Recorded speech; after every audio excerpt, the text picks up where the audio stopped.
Hey guys, in today's lecture, we are going to start a new chapter, that is financial management and energy monitoring and targeting. So, there are two parts, that is, first is financial management, and second part is energy monitoring and targeting. So, we will start with the first part, that is financial management. So, before starting the chapter financial management, as we know that from the name, finance means involvement of money and management means to handle the money. So how we can handle the money, that we are going to learn in this chapter. So before starting, we will have some introduction to financial management. That whenever any business is started, it faces problems of three M's, that is, man, machine, and money. Muscle power is considered to be great important from ancient time. Also today, in the world of automation, the manpower is considered as an important issue. Machines are mechanical devices that transmits or modifies energy to perform or assist in the performance of human tasks and reduces human effort. In order to have manpower or machine, money is required for purchasing them. So, without money, no business or financial activity can be transferred into reality. So, money has control over all the businesses. So, activity and hence its management is crucial for the success of a business. So, whenever any venture is started by an entrepreneur, it faces the following problems. So, first is how much money or investment is needed. So, whenever you are going to start any business, so you should know that how much capital is required to run the business, to start the business, and to expand the business. So this is very important question you need to ask yourself before starting a business. Then how would I get the capital for the investment? So after you answer that question, that how much money you require, then the second question comes, how you will able to get that much money. So that is the second question you need to ask with yourself. Then the second issue is that in which proportion of the investment should be done in different types of real estate, machinery, IT, and R&D, etc. So whenever you start any business, so you will be having different departments in your business, that is production, R&D, infrastructure, machineries, and real estate. So you need to uh, carefully observe that how much uh, infrastructure, in which department you need to invest more money, you need to manage your money in various departments. Then third issue is that how I will raise money to pay for proposed capital investments. That is, what will be the mix of debt and equity for your financial plan. That is, after you raise the money, means after you got some money, so how you will give back the money, or in case how you will increase your profits. So that mix of debt and equity for your financial plan is very much required.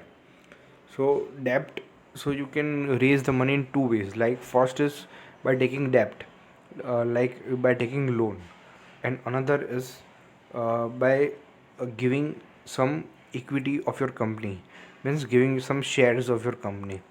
So in two ways you can raise the money.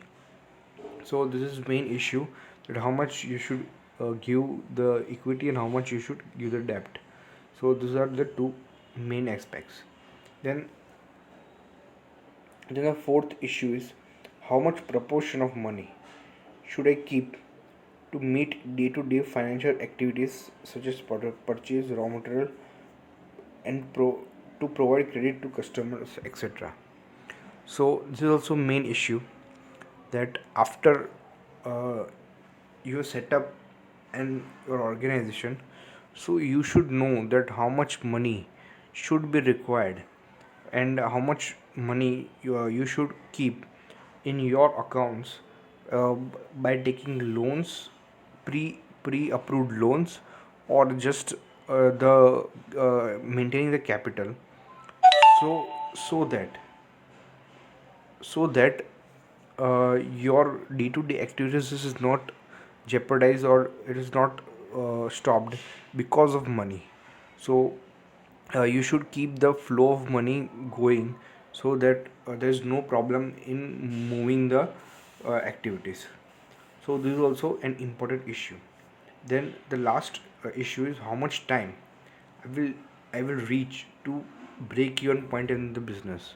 So this is also an important question which investors generally ask while giving the money, that in how many years you will reach the break even, because in the initial start of the business you may not reach to the break even because you are investing in resources, manpower and everything. So at the starting of the business lot of money is required.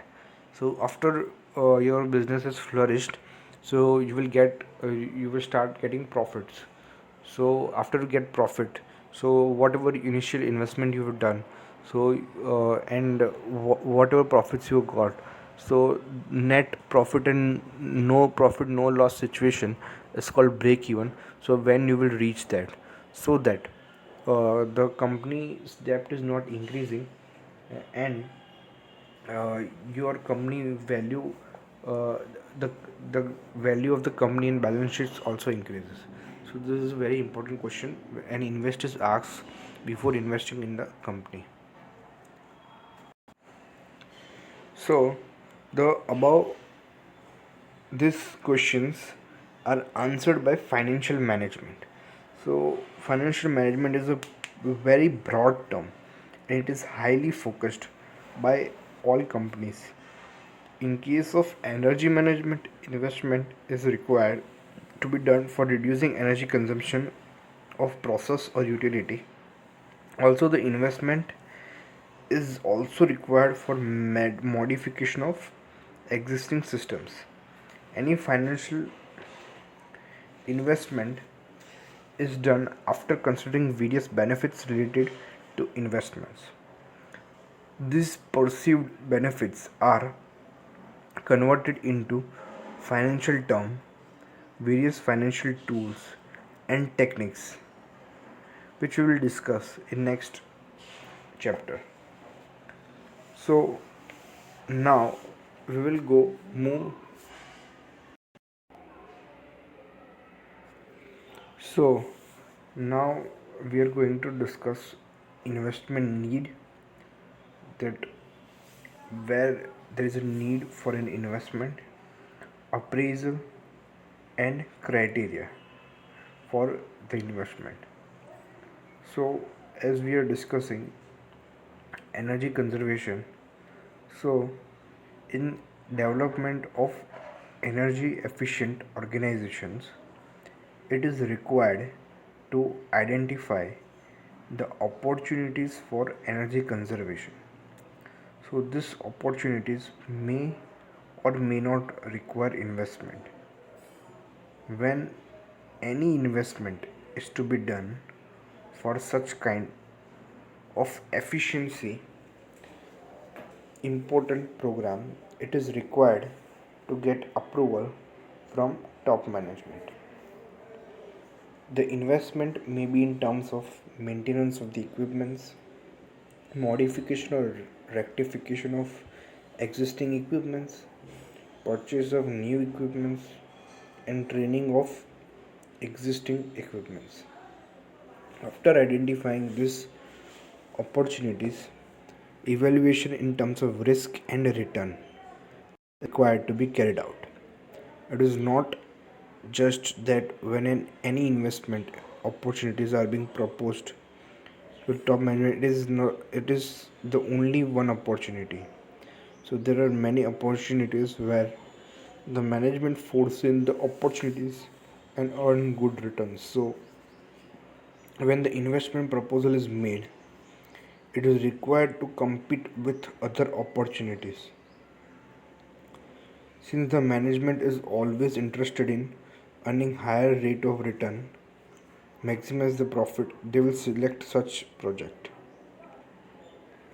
In order to appraise the proposed investment project, energy manager has to identify how savings arising from energy management cost is required to show various benefits such as operating and production cost reduction, increase in profit of the organization, increase in profit, increase in effectiveness of organization, quick return of the investment, enhancement of quality service to the customer, satisfaction of employees of the organization, increase in waste heat recovery, cleanliness of the environment. Based on the perceived benefits from each proposal is measured in terms of financial measures. An investment proposal which can deliver highest return is getting the fund. So now we will we will uh, we will there is selection of investment, how an investment is selected. So if there are so many proposals, so how we should select any proposal to invest in. So various investment selection procedure is given, that how you should proceed to invest in any potential project or investment. So first point is identification of potential investment opportunities. So investment decision begins with identification of investment opportunities based on analysis of routine work and the need of.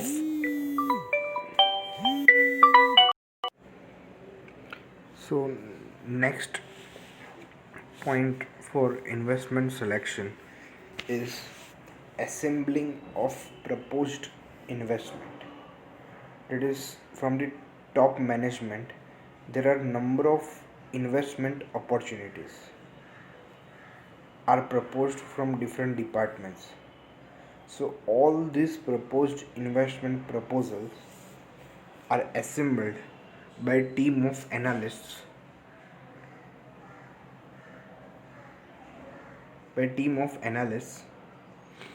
and before it reaches top management, the function of team is to view all the proposals from different angles of investment, and the proposal is identified under several categories such as maintenance and rectification of equipments, replacement investments, expansion investments, and new product investments. So that is assembling of proposed investments. Then the next procedure for selection is comparative analysis of investment opportunities. So as you can see, the procedure is first is identification, then assembling in different categories, then comparing each and every proposal with each other. So all investment proposals are being summed up, and then comparative analysis regarding the financial terms is carried out. In terms of rate of return, means how much return we will get, and break even time, and in how much time we will reach the break even. Also, the allocated budget is considered while making comparative analysis. So this budget is also considered because there is a budget which without or over which a organization cannot go. So that is also a constraint. So all the constraints are put on that, and maximum objective whichever proposal is giving, so that will be implemented.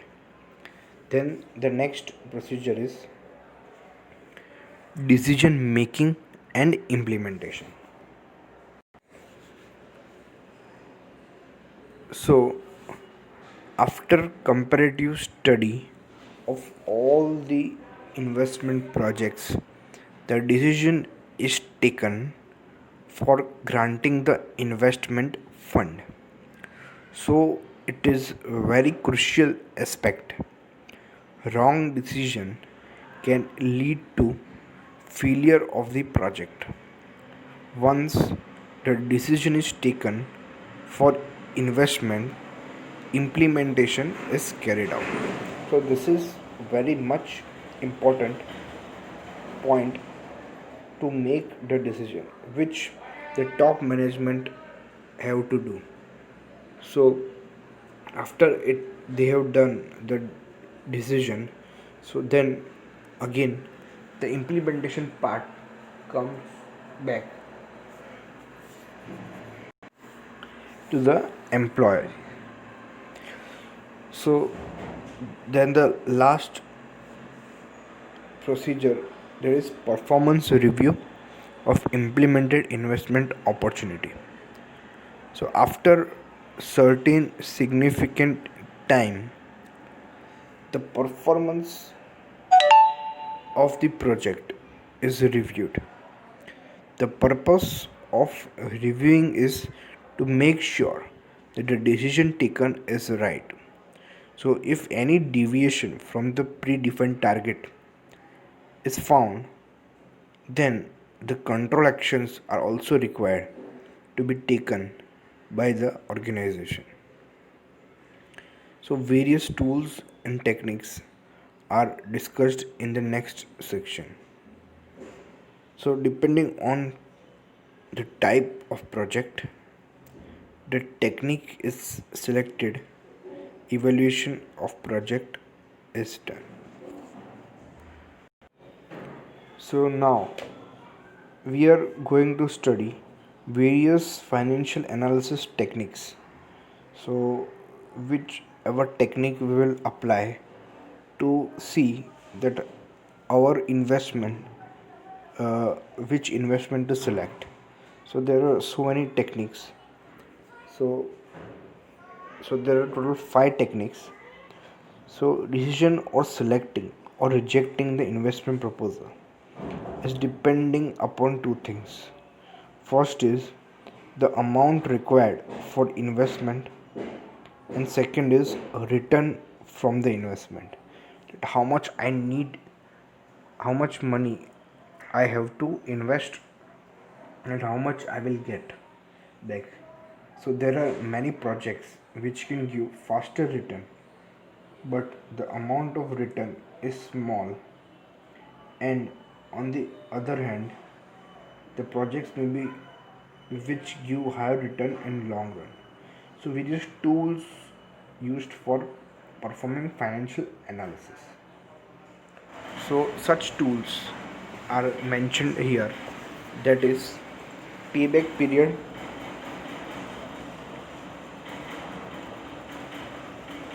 so in payback period there are two, that is simple and discounted, then ratio of investment, net present value, internal rate of return, cash flows.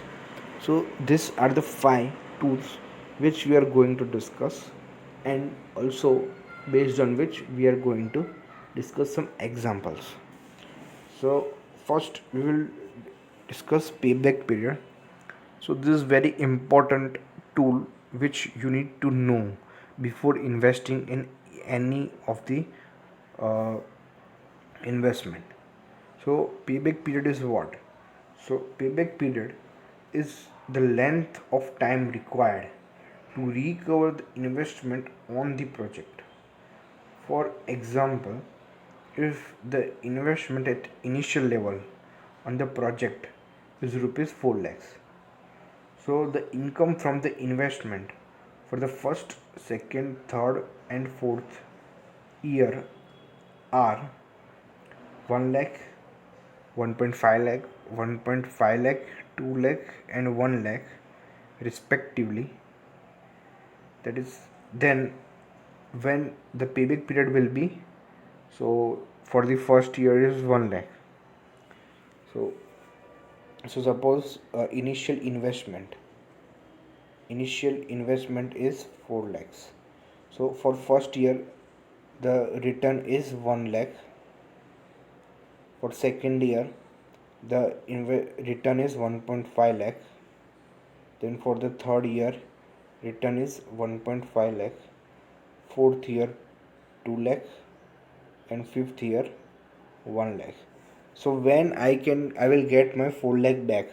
So if you see, the total of first, second, third is 4 lakh. So our payback period will be 3 years. So after 3 years we can get our money back. So hence the value of money is not discounted.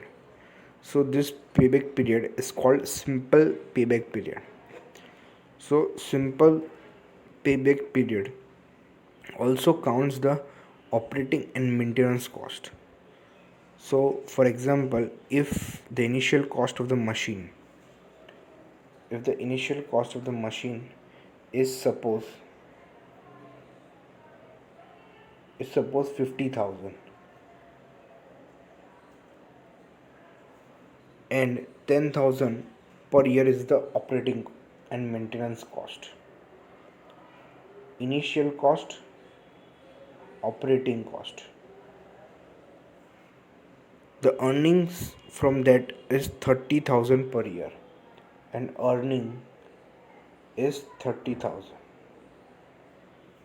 So payback period will be, so simple payback period will be initial cost upon yearly earnings minus yearly cost. So which will be equal to 50,000 divided by 30,000 minus 10,000. It is 50,000 divided by 20,000. So that is, which will be equal to 2.5 years. 2.5 years. So this is the concept of simple payback period. Now what are the advantages and disadvantages of this method? So this is very easy to understand to a layman. Also, shorter payback is obviously more preferable compared to other projects. It favors project which generated substantial cash in earlier years, but some projects can generate significant cash flow at longer time. So this can be also disadvantage, I guess. So what are the disadvantages? So this method fails to consider the time value of money. So what is time value of money? So time value of money means, if I have invested suppose 50,000 today, then if I'm getting 50,000 after 3 years, so after 3 years the value of 50,000 has been reduced. And therefore, so after 3 years the exit amount which you are getting back, that is 50,000, is low. So after 3 years is cannot be said as payback period, because the value of 50,000 after 3 years will be around 60,000. So the payback period is to be calculated in that way. So which means that after considering the inflation, so if you're considering the inflation, the value of your money is to be calculated. So inflation factor is to be considered. So the cash flow projected today is affected by value of time. So ignorance of time is affecting actual payback period. So this is the disadvantage. So the method measures the capital recovery, not profitability as illustrated. Which means if there are two projects and if a project A is giving payback in 3 years, in project B is giving payback in 4 years. So here if based on that project A is selected, but if in longer run project B is generating significant cash flows and project A is not generating any cash flows after 4 years, so then it is leading to a wrong decision. So that is also a disadvantage. Okay, so we will see in next chapter, in next lecture, uh, discounted payback period also. Thank you.